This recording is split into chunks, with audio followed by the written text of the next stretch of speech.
Alam mo ba kung bakit si Katakuri ang may isa sa kakaibang gawain? Si Katakuri ay kilala bilang perpektong matandang kapatid. Siya ay hindi kailanman natalo sa laban. At ang pinakaimportante, ang kanyang likod ay hindi kailanman dumikit sa lupa ni hindi isang beses. Pero ito ay gumawa ng malaking katanungan. Kung siya ay hindi kailanman humiga, paano siya matulog? Siya ba ay hindi kailanman natutulog o nakatulog na nakatayo? At dito kung saan ang bagay ay nagiging interesante.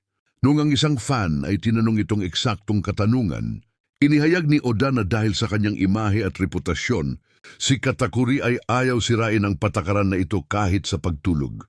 Kaya sa halip na humiga, siya ay literal na nakasandal sa pader para matulog. Siya ay bahagyang nakasandal sa pader.